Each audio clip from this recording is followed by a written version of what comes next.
10 రోజులుగా రోజుకో మలుపు తిరుగుతున్న తమిళనాడు రాజకీయాల్లో ప్రధాన ప్రత్యర్థుల పాత్ర ఎలా ఉన్నా గవర్నర్ పోషించిన పాత్ర మాత్రం గతాన్ని గుర్తు చేస్తోంది. ఎంతో కొంత స్వయం పరిపాలనాధికారం కలిగిన రాష్ట్రాల హక్కుల్లో వేలు పెట్టేందుకే గవర్నర్ పాత్రని సృష్టించారన్న అభిప్రాయానికి తాజాగా తమిళనాడు చేసుకున్న పరిణామాలు బలం చేకూరుస్తున్నాయి. సంపూర్ణ మెజార్టీ ఉన్న అధికార పార్టీ ముఖ్యమంత్రిని మార్చాలనుకుంటే దానికి గవర్నర్ మోకాలడ్డారని రాజకీయ పక్షాలు ఎండగడుతున్నాయి. ఈ నేపథ్యంలో గవర్నర్ల పాత్రపై మరోసారి చర్చ రాజుకుంది.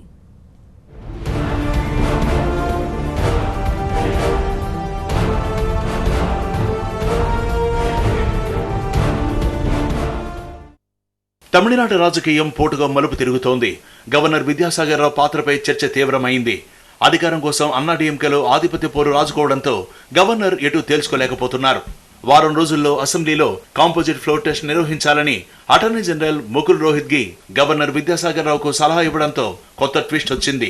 కేంద్రం ఇష్టానుసారం గవర్నర్ ప్రవర్తిస్తున్నట్లు ఆరోపణలు వస్తున్నాయి. అన్నాడీఎంకేకు అసెంబ్లీలో సంపూర్ణ మెజార్టీ ఉంది. ఆ పార్టీ సీఎంను మార్చాలని అనుకుంది. అయితే గవర్నర్ విద్యాసాగర్ రావు మాత్రం ప్రభుత్వ ఏర్పాటుకు శశికళను ఆహ్వానించలేదు. తనకు మద్దతిస్తున్న ఎమ్మెల్యేల జాబితాను ఇప్పటికే గవర్నర్కు అందజేశారు శశికళ. ఆదాయానికి మించి ఆస్తుల కేసులో శశికళపై తీర్పొచ్చే వరకు గవర్నర్ వేచి ఉండాలని అనుకోవడం విడ్డూరంగా ఉందన్నారు మాజీ అడ్వకేట్ జనరల్ రామచంద్రరావు. గవర్నర్ వ్యవస్థను కేంద్రం దుర్వినియోగం చేస్తోందని ఆయన ఆరోపించారు. అటార్నీ జనరల్ గారు ఫ్లోర్ టెస్ట్ పెట్టమని సలహా ఇచ్చారు. ఇదేదో సామెత చెప్పినట్టు నాన్న కొట్టి లేపేదాకా నాకు తెలియదు అన్నట్టు ఉంటుంది. తన డ్యూటీ తను చేసుకోవాల్సిందని గవర్నర్కు అటార్నీ జనరల్ చెప్పాల్సిన అవసరం లేదు. అటార్నీ జనరల్ ఎప్పుడు చెప్పాలంటే ఏదైనా లీగల్ కాంప్లికేషన్ ఉంటే ఆ విషయాల్లో రాజ్యాంగ ఏదైనా అనుమానాలు వస్తే అప్పుడు చెప్పాలి. అసలు ఇందులో క్లియర్ కట్గా అసెంబ్లీలో రెజల్యూషన్ పాస్ చేసి మెంబర్లు ఇస్తే ఫ్లోర్ టెస్ట్ పెట్టకుండా తను తచ్చాడుతూ ఎవరు చెప్తుంటేనే ఈ పనులు చేయకుండా గవర్నర్ గారు ఉంటూ ఇప్పుడు అటార్నీ జనరల్ గారు చెప్పారు నేను ఫ్లోర్ టెస్ట్ పెడతానడం యాడింగ్ ఇన్సల్ట్ టు ఇంజరీ. గవర్నర్లు రాజకీయాలు చేయడం మానుకుంటే మంచిదన్నారు ప్రముఖ న్యాయవాది జంధ్యాల రవిశంకర్. కోర్టు కేసులు శశికళ సీఎం పదవికి అడ్డంకి కాదని ఆయన స్పష్టం చేశారు.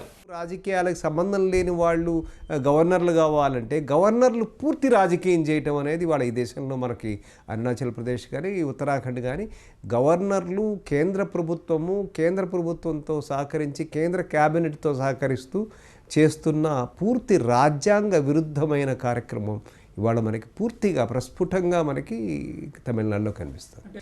శిక్ష పడుతుందా పడదా అనేదానికి ఆవిడ ముఖ్యమంత్రి అవ్వచ్చా అవ్వకూడదా అనేదానికి అసలు సంబంధమే లేదు. ఎందుకంటే శిక్షకి ఇవాళ ఆవిడ ముఖ్యమంత్రి అవ్వడానికి సంబంధం లేదు. ఎవరైనా దారిన పోయిన వాళ్ళు ఎవరైనా కూడా ముఖ్యమంత్రి అవ్వచ్చు.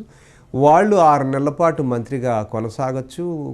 కొనసాగిన తర్వాత 6 నెలల్లో వారు మళ్ళీ ఎన్నికవ్వాలి. ఎమ్మెల్సీ గాను ఎమ్మెల్యే గాను ఎన్నికయ్యి వారు కంటిన్యూ అవ్వాలే తప్ప 6 నెలల థియరీ తప్ప మిగతావేమీ లేవు. వాళ్ళు ఆవిడ కన్విక్టెడ్ కాదు. తమిళనాడు ఇన్ఛార్జ్ గవర్నర్ తీరు caretaker CM Panneer Selvam బలపడేందుకు సహకరిస్తోందన్న విమర్శలు వస్తున్నాయి. పన్నీర్ బలం పెంచుకునేందుకే బలపరీక్ష విషయంలో గవర్నర్ నిర్ణయం తీసుకోవడం లేదన్న ఆరోపణలు వినిపిస్తున్నాయి. అయితే ఈ విషయంలో గవర్నర్ వైఖరిని కేంద్రం పూర్తిగా సమర్థించింది. రాజ్యాంగం ప్రకారం గవర్నర్ నడుచుకుంటున్నారని స్పష్టం చేశారు కేంద్ర మంత్రి వెంకయ్య నాయుడు. గవర్నర్ నిష్పక్షపాతంగా వ్యవహరిస్తున్నారని ఆయన తేల్చి చెప్పారు. సుప్రీంకోర్టు తీర్పుతో తమిళనాడులో పొలిటికల్ థ్రిల్లర్కు తెరపడే అవకాశాలు ఎక్కువగా ఉన్నాయి.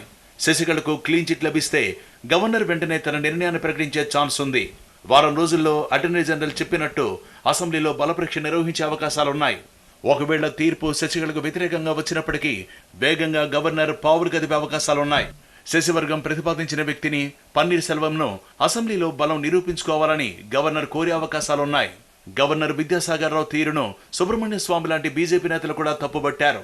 పన్నీర్ సెల్వం ఎమ్మెల్యేల మద్దతును సంపాదించడంలో విఫలమయ్యారని ఆయన వాదనను గవర్నర్ ఎందుకు వింటున్నారో అర్థం కావడం లేదన్నారు స్వామి. కేంద్రంలో అధికారంలో ఉన్న పార్టీ కాకుండా ఏదైనా వేరే పార్టీ రాష్ట్రంలో అధికారంలో ఉంటే చాలు గవర్నర్ రోల్ విచిత్రంగా మారిపోతుంది. ఢిల్లీ ఆదేశాల మేరకు నడుచుకునే గవర్నర్లు రాష్ట్ర ప్రభుత్వాలపై పెత్తనం చెలాయించేందుకు ప్రయత్నిస్తున్నారన్న ఆరోపణలున్నాయి. 1984 ఆగస్టు సంక్షోభంలో ఎన్టీఆర్ని పదవి నుంచి తప్పించిన ఆనాటి గవర్నర్ రామ్లాల్ తాజాగా కర్ణాటకలో హెచ్ఆర్ భరద్వాజ్, గుజరాత్లో కమలా బేనివాల్ తదితరులు తగిన మేరకు కాకుండా ఎక్స్ట్రా పాత్ర పోషించడం ద్వారా సంక్షోభాలకు కారణమయ్యారు. తమిళనాడు ఒక్కటే కాదు, ఢిల్లీ, పుదుచ్చేరిలో కూడా గవర్నర్ల పాత్ర తరచూ వివాదాస్పదమవుతూనే ఉంది. తమిళనాడు గవర్నర్ విద్యాసాగర్ రావు కావాలని జాప్యం చేస్తున్నారా? కేంద్రం కనుసన్నల్లో ఆయన పనిచేస్తున్నారా? అన్నాడీఎంకే నేతలతో పాటు న్యాయ నిపుణులు కూడా ఇదే అభిప్రాయాన్ని వ్యక్తం చేస్తున్నారు. కేంద్రంలో ఓ పార్టీ, రాష్ట్రంలో ఇంకో పార్టీ అధికారంలో ఉంటే గవర్నర్ల తీరు ఇలాగే ఉంటుందన్న విమర్శలు వస్తున్నాయి. ఢిల్లీ ఆదేశాల మేరకే గవర్నర్లు రాష్ట్ర ప్రభుత్వాలపై పెత్తనం చేసేందుకు ప్రయత్నిస్తున్నారన్న ఆరోపణలు గట్టిగా వినిపిస్తున్నాయి.